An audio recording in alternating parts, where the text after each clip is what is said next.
Aight, what's really going on? Bitcoin, cryptocurrency. Today, I'm going to be taking a look at Cardano 88 against US dollar Tether on the Binance chart. I'm going to be taking a look at some of the technical aspects of price action moving forward, some key levels I believe we're going to be interacting with in the near future here.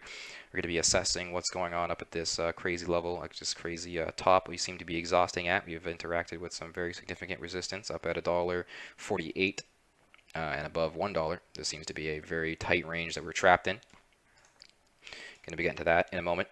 To recap this aggressive uptrend here along this ascending trend line that we've been respecting and interacting with since the old COVID crash in March of 2020, when everything dooed to bed and dipped as hard as it could. Was bought up just as aggressively, and the bullishness of Cardano begins, and we've been rallying ever since. This dip was bought up very significantly. We've been rallying up this trend line. We eventually reach a zone here between my two kind of support levels, 12 cents and 7 cents. These support and resistance lines held significant for I think like over like 200 days almost. Yeah, just about 200 days above, or sorry, under my 13-cent resistance there. If you consider the price action above it, we were in this range between 16 cents and 7 cents for over 200 days before finally breaking, retesting, and continuing the rally. So Cardano does like to be sideways. It does like to reaccumulate. It does like to find a huge range to trade in and kind of reaccumulate over. But the longer that we trade sideways, I believe the more bullish we can be, because once we broke and retested that significant resistance around 17 cents, we rallied over 100% in less than a week, only to have yet another kind of pullback. Good, 33% pullback from the significant resistance along this along my trend line here that we were interacting with since the COVID crash.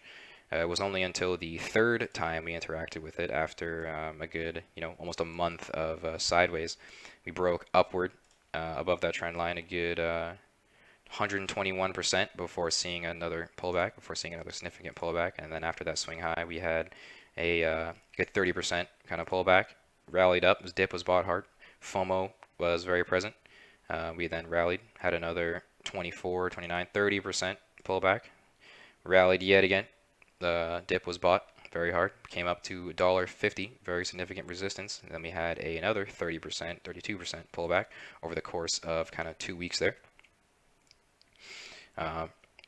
After finding support along $1, again, we pumped very aggressively over the course of a couple days, but in this case, we printed a rather significant but not very noticeable lower high from these swing highs relative to each other. On 27th of February, we came up to $1.48, but on 18th of March, we only came up to $1.47 and then closed below the previous candle open, suggesting some short-term bearish consolidation. Now, we've been printing some lower highs here relative to these two swing highs. But we've also been printing higher lows relative to kind of every other dip so far. And we've been trapped in this very, very, very tight, ridiculous range between $1.16 and like $1.25. Like that's the very, very, very tight range we've been consolidating in, which I believe is still to be a good thing in the long term. This shows significance and the buy pressure above $1. This shows that Cardano is in demand above $1, and we could easily see the multi-dollar to perhaps $9 to $10 range in Cardano's life in the kind of upcoming months to few years here. But with the tendency to trade sideways like this, we could see several months to maybe even an entire year completely sideways between a really ridiculous range before furthering the uptrend. I don't suspect a year of sideways per se, as we've been in this sort of accumulation phase. If I start it back at sort of 68 cents up into $1.50, we've been in this range for let's go back a little more. I think like 2 months, if I incorporate that candle there. I think, yeah, pretty much 2 months now. We've been trading kind of above 60 cents all the way up to $1.50. And I believe this to be the significant range I feel like we might actually interact with over the next kind of few weeks to perhaps another month of sideways. I believe perhaps interaction with the low dollar range to be kind of pending here. that would be ideal for me, in my opinion, personally. If interaction around $1 or under $1 would be very ideal to reaccumulate. But only if we kind of get a big rejection. If say we wick up, print another significant lower high and a swing high, we could come down hard and trade back in the 70-cent, 75-cent psychological level. We turn on EngineeringRobo. We see a new perspective come into play. We have buy signals all the way back in the grand sideways here. Along the end of it, you have these buy 4, super buy, buy 4, super buy 2, hidden buy. The buy 4 is there. We have the sell signals. They switch kind of over as this sell was significant enough to print them. But the fundamental support of Cardano was ever so abundant, and we were able to hold a very key level, and the super buy 4, and buy 2 were able to return. What suggested that these buy signals were going to return after these rather significant sell signals is this very significant moon signal here in the 27th of September of 2020. This moon signal has stayed valid, has remained present up till today. We are still mooning, we are still gaining, we're still in an uptrend. But we seem to be exhausting, interacting with some very key resistance, and prices are kind of in a deciding factor, a very pivotal moment here, where prices could make some pretty dramatic moves. Sell 2 present, suggesting some sideways. The sell 2 kind of comes in before some sideways, but these buy 4s and super buys suggest break upwards. If the hell were to return, that would be a very different scenario. That would require a new analysis, and that would be kind of more short-term bearish, and we could very easily come back down to the 69 cents, perhaps even the dreaded 45 cents, 50 cents, if this hell were to return during the sideways or in a break downward. Now, if we consider the price of Cardano against the price of Bitcoin, we can see we've been in a decent uptrend since the beginning of the year here against Bitcoin, gaining. Now finally interacting with this relevant resistance here, 2114 Satoshi level, the 2100 kind of Satoshi level there. We were rejected off of it, had the 30% pullback like we were seeing on the USDT charts. 30% pullbacks are quite common, supposedly. We then kind of rallied sort of back up toward it, interacting with it again for like a few days before breaking past it, busting past it, but we were not able to solidify that as support, as we got a hard rejection off of the 3093 Satoshi level there, coming down like a good 45% over the course of a little over 2 weeks, from that swing high to that swing low. 45% correction over that time, as well as Bitcoin kind of interacting with itself and its price action, affecting the price of everything else. Now, we seem to be in a new kind of pattern after after receiving a bounce off of the 1792 Satoshi level there. We swung all the way up to 2500 Satoshi, but it was a lower high relative to the 3000 Satoshi level there, 3100. And we've been printing these lower highs in these wicks for the past kind of month now. And so with that, in addition to opening below resistance here, I believe that to be rather short-term bearish, and we could see some downward consolidation. Turning on EngineeringRobo along with these Fibonacci lines, these fettuccine zones here, we have some significant price action around the 0.618 level, which I believe if we fail to hold above it, we could easily interact with the 0.5 level along the 1800 Satoshi. Failure to hold that we easily come down to 1400 Satoshi. But I suspect we should find support along the 1797 Satoshi line there, if unless Bitcoin has a dramatic day and affects the price of everything else. But if Bitcoin stays as sideways as it is, we could easily see some interaction down there, and that would be bullish for me, in my opinion. Buy signal present is a buy 4 still, suggesting that we are trying to get bullish again, but there is a hell still present.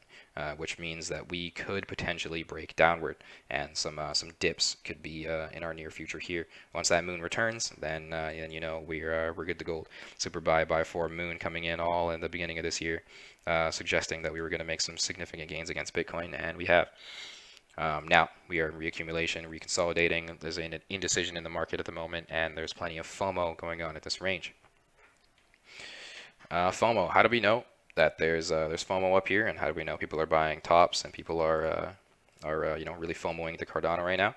It's because we are in the fear and FOMO zone. We're in the FOMO zone here. If I turn on the fear and FOMO index, we are in the FOMO zone. A lot of traders are afraid of missing out on Cardano. They buy tops, they buy dips, they buy the price, they push the price up. If enough people FOMO into price action, it could easily carry it forward. But the significance of the sell pressure up in this range is more than enough to keep us sideways and hold us until the FOMO zone can kind of meet us up here.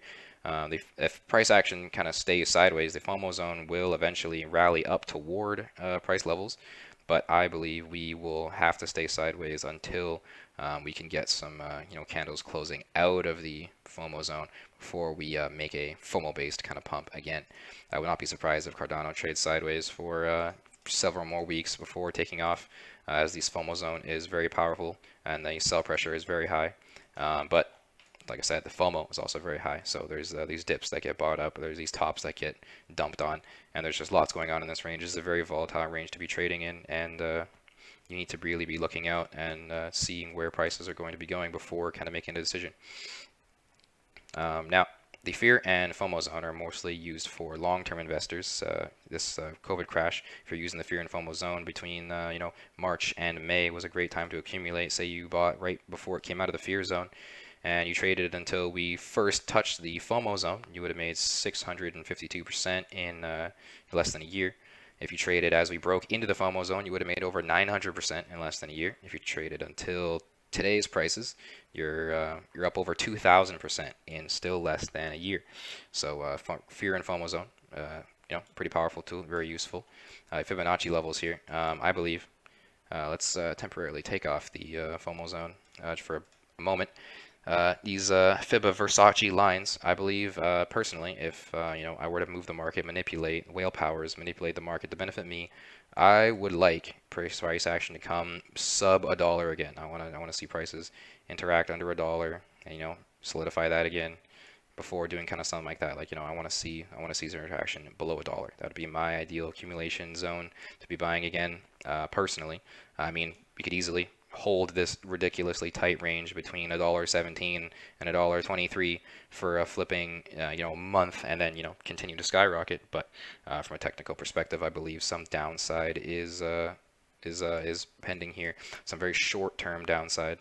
But realistically, as we've saw before, Cardano could trade sideways for as long as it wants, and I believe the bullishness of Cardano will push prices up over the course of its lifetime, and we could easily see the multi-dollar Cardano.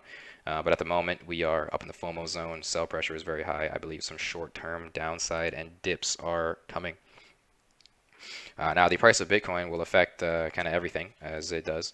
And so when we take a look at Bitcoin against US dollar tether on the Binance chart, we see out of a new perspective here. If I draw and let these Fibonacci lines come in here. Now, there's tons going on up at this range. There's tons of bullish pressure for Bitcoin long-term. Super buy, buy 2, buy 4, all coming in as we thought we were going to break. We broke all-time highs, but they thought we were going to rally, kind of continue another multi 10K move. But we had a very significant rejection off of resistance around 62K here, and we came all the way down to 50K.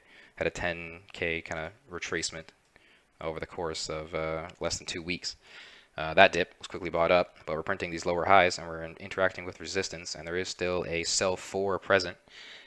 So there's a lot of kind of still sell pressure, but this buy 2 is quite bullish. This means that people are still bullish, and there's a lot of indecision in the market at the moment, which is why prices are considered sideways. This is considerably sideways for Bitcoin to be trapped in this tight range. Bitcoin likes to either go up or down aggressively, as we can see, but once it stays sideways, it gets mad. There's lots going on with Bitcoin at the moment. There's lots of interaction with this line here. I believe if we see another projection off of 62K, we could very easily come down to these lower kind of levels here. But in the very, very, very short term, I believe if we fail to hold 57K, we could easily come back down to 54, bounce off of there, and then rally to these new all-time highs. But perhaps if we get rejected off of this level currently, we come down and we break 54K, come back up, say retest it, get rejected off that, then we could interact with perhaps the 40K range again, which would be nothing for Bitcoin. That would be ideal almost in the long term. Then the more sideways we accumulate, and the more the longer we hold these crazy tight ranges sideways, I believe the more long-term bullish we can be in these breakouts. And so we seem to be in a bit of an ascending triangle with a couple of fake outs here, and we are now seeing if we can hold kind of above 57K, 57.5 before we can interact with all-time highs again. Now, lots going on. Thank you for listening to my analysis. Thank you for tuning in. Try EngineeringRobo, free, link in the description. Follow all the social media down below. Subscribe here on YouTube. Look out for Bitcoin breakouts, ups and downs. Look out for the Cardano. Be careful. Cardano's in the FOMO zone. Don't FOMO. Use Robo. Be very careful when taking a position. Thank you for tuning into my analysis, and tune in for the next one.